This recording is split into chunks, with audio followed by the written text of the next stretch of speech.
kronologinya seperti apa Mbak? Yang viral itu yang dilempar bangku yang itu. Kejadiannya kapan dan ya? Itu kejadiannya 17 Oktober jam 9 malam. Di situ posisinya saya lagi kerja.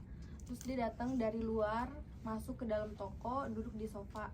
Terus dia mesen makanan lewat GoFood. Terus abis itu setelah makanannya datang, dia nyuruh saya untuk nganterin makanannya ke kamar pribadinya. Terus di situ saya nolak karena dari kejadian yang sebelumnya tuh saya juga udah bikin perjanjian sama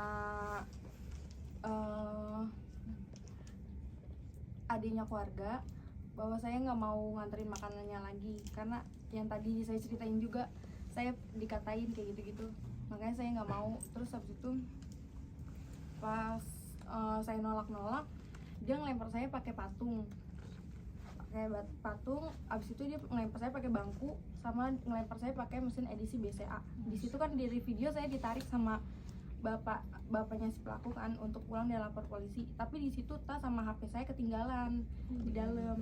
Terus akhirnya saya ngambil tas saya sama HP saya, terus tapi dia malah ngelemparin saya lagi pakai bangku. Terus saya kabur ke belakang ke tempat kayak oven gitu.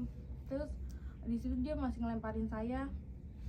Terus akhirnya saya dilempar pakai loyang yang berdarah. Pas itu dia kabur ke belakang, baru saya bisa kabur keluar toko. Oke, perlakuan itu memang sering didapatkan yuk dari si terduga pelaku ini atau seperti apa sih awal mulanya sendiri? Biasanya dia sih lewat mulut aja ya, kayak ngata-ngatain gitu. Oh, cuman verbal doang, tapi baru kali ini dirimu yang kemarin dilempar-lempar itu? Iya. Itu khusus kali sendiri apa semua karyawan? Kalau yang dilempar? Enggak, kejadian Kejadian yang itu Buat kasarnya sama kamu Oh, doang semua atau karyawan. Oh, semua karyawan. Semua karyawan. Orang tuanya sendiri nggak bisa nge-backup atau gimana untuk perlakuan anaknya ke karyawan sendiri? Ya cuman ngebilang kamu jangan kayak gitu-gitu aja sih namanya. Berarti karyawan baru Ayu aja nih yang bersuara, yang membuka ini. Iya. Banyak juga kan di komen-komen mantan dari karyawan itu kayak nyeritain juga kan. Itu yang rekam siapa yo? Yang akhir pada akhirnya itu viral itu sendiri yang mengupload ke sosial media? Yang satu shift sama saya. Oh, temenmu juga. Itu yang beliau yang pertama kali memblow up semua. Untung kan? dia bisa ngerekam ya, itu cukup punya jasa juga. Kalau nggak terbongkar. Yuk, pada akhirnya proses ini kan dari Oktober dan viral di bulan Desember ini, gimana waktunya cukup lama sendiri, gimana Ayu ketika lapor ke Polres? Apakah memang merasa kurang responsif dari Polresnya sendiri atau seperti apa sih? Kurang respon. Yang ibu rasakan gimana? Ya kurang respon sih, soalnya kalau ditanya harus melalui proses dulu katanya begini. Mbak Ayu sendiri ada rasa traumatik nggak sih dengan kejadian seperti ini gitu, maksudnya takut bekerja lagi atau seperti apa gitu? Ada waktu itu saya juga sempat kerja ya, pas interview saya sempat nanya ke manajernya kalau di sini tuh ada kekerasan atau enggak, kayak gitu. Sampai segitunya saya takut. Terus saya juga ada pertemuan sama dokter gitu buat periksa mental. Iya, Psikolog. Dari tanggal 17 sampai viral ini dia udah nggak pernah minta maaf ya apa gimana ya? Orang tuanya sih yang Orang minta tuanya maaf. aja. Ada Apa permintaan seperti apa yuk? Boleh tahu nggak? Apa? Permintaan maaf seperti apa? Verbal atau di telepon atau ketemuan gitu? Kalau yang pas kejadian itu dia udah minta maaf lewat mulut, tapi orang tuanya aja. Terus pas berapa hari kemudian dia lewat BUWA. Saat kamu luka, dia pengen ganti rugi gak dari orang tuanya gitu, pengen biayain Rumah sakit. berobat gitu. Dia sih ngomongnya gitu ya, tapi saya nggak ini sih. Yakin. Soalnya gaji saya juga belum keluar. Berapa lama? Gaji bulan Oktober. Itu belum keluar gitu. Tadi ada yang bilang bahwa si George ini punya backingan aparat. Seperti apa? Saya sih biasa aja ya. Ya udah kalau emang ini. Soalnya kan dia bilang katanya kabar hukum gitu. Banyak yang bilang punya backingan aparat. Kalau saya boleh menyampaikan, ini saya kira itu asumsi dia pribadi sih.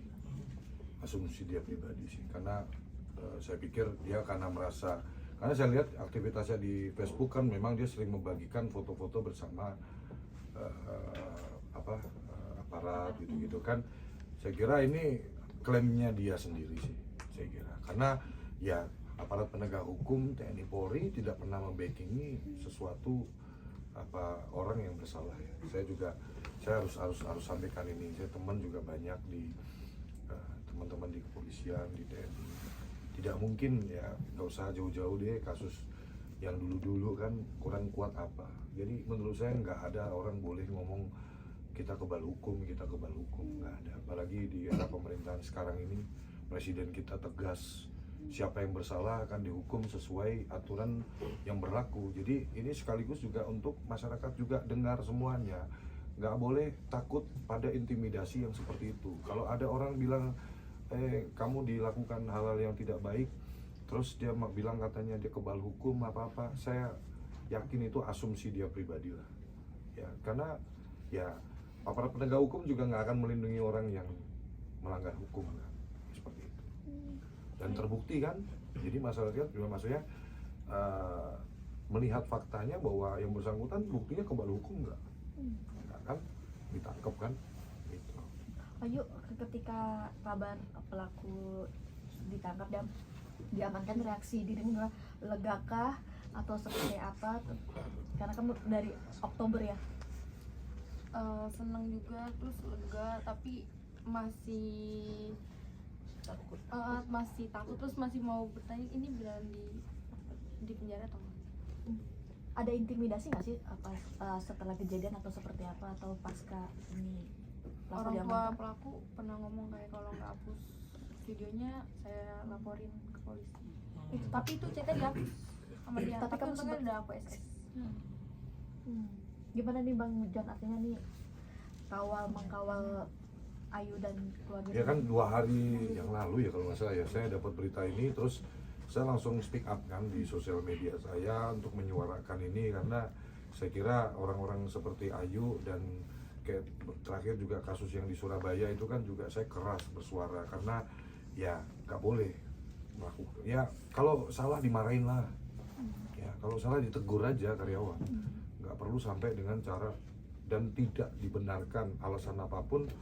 Jangankan itu sampai ke karyawan gitu, orang kita nggak kenal aja kita gebukin aja, masalah hukum kok kan begitu kan. Harusnya pola berpikirnya harus konstruktif gitu, apalagi ini pemilik usaha ini kan juga punya kewajiban dan tanggung jawab. Mestinya sih dari kejadian pertama harusnya ada action nyata untuk diproses secara pidana, tapi ya menurut saya ada unsur pembiaran sih sampai, dan korbannya nggak cuman Ayu ya.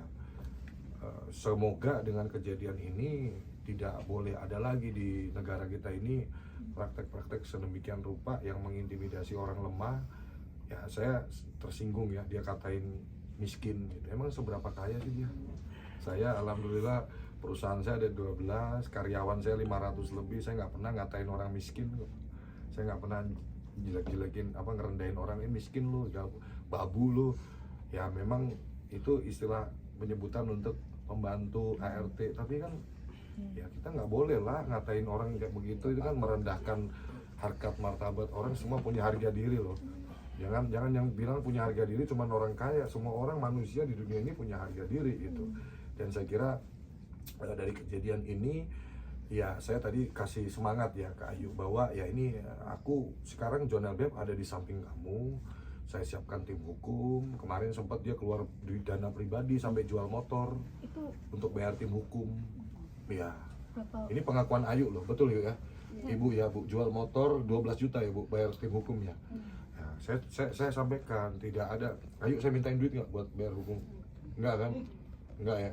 Oh, nanti dikira, jangan ada pikiran loh saya bayar, enggak kan yuk? Nah, Bang John, kehadiran Ayu sendiri ke kantor Bang John nih, apakah ditarik menjadi karyawan apa enggak? ya, jadi pas viral itu saya naikin postingan dan saya langsung minta ke yang bersangkutan, teman saya orang media juga, Mas Pradipta ya, yang ngasih info ini ke saya.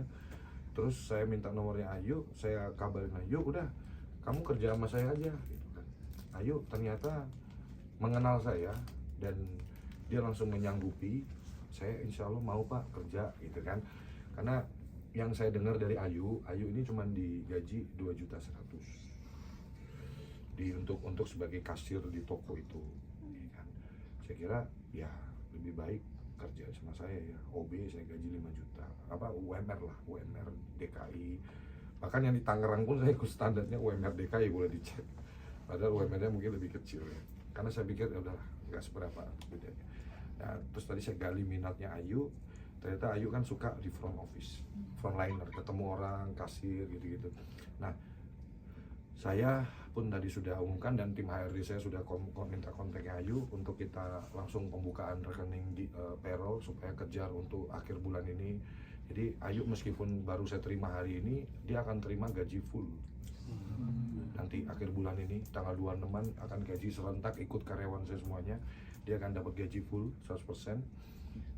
Bagiannya nanti sebagai area resepsionis ya, menghandle surat menyurat masuk di bagian virtual office. Tadi ada leadernya Bu Feli, saya sudah delegasikan. Kenapa saya taruh di situ? Karena itu keinginannya Ayu, ketemu banyak orang. Terus biar dia ada waktu ruang untuk learning by doing. Ayu ini sekarang ini belum terlalu mahir pakai komputer. Saya pikir itu bukan masalah karena semua bisa dilatih. Nah, dan saya tadi sudah bicara sama partner saya untuk mengatur segera awal tahun ini Ayu kita akan daftarkan di universitas terbaik untuk kita biayain kuliahnya sampai lulus kuliah. Yang dipilih Ayu itu jalurnya di bidang perpajakan dan accounting karena memang itu passionnya Ayu, betul ya. Tadi saya tawarin hukum, ekonomi, ternyata jalur minatnya beliau adalah di kasir kan, terakhir pekerjaannya di situ. Jadi selain bekerja, Ayu akan kita kasih beasiswa kuliah sampai lulus kuliah. Kenapa sih Bang John kok mau gitu kan? Ya kemarin Agus juga saya tawarin kan, dari apartemen, dari duit dan lain. Maksudnya orang-orang yang terzalimi gini kan menurut saya aku pengen ngobatin gitu loh. Jadi insya Allah kalau dikasih yang baik-baik dia akan berpikir oh ya dari kejadian ini memang pahit sih, memang sakit sih, ternyata ada rencana indah Allah. Menurut saya itu aja sih. Jadi saya pengen supaya dia berpikir, konstruksi berpikirnya ini tidak menyalahkan Allah, tidak menyalahkan Tuhan, tidak menyalahkan apapun, tapi lebih bagaimana bersyukur bahwa dari kejadian ini alhamdulillah sekarang hadir di sini. Dan kalau teman-teman tadi lihat antusiasme karyawan saya menerima Ayu dengan sangat luar biasa. Karyawan saya mayoritas juga seumuran dengan Ayu. Jadi saya hakul yakin insya Allah Ayu akan sembuh. Gak usah ke dokter psikolog, gak usah. Di sini aja ketemu orang-orang karyawan ya, nanti ketemu bestie-bestinya dia ya kan. Dan sudah pasti kita akan gathering nanti di awal Januari, seluruh karyawan saya Ayu sudah pasti harus ikut karena kan udah karyawan saya.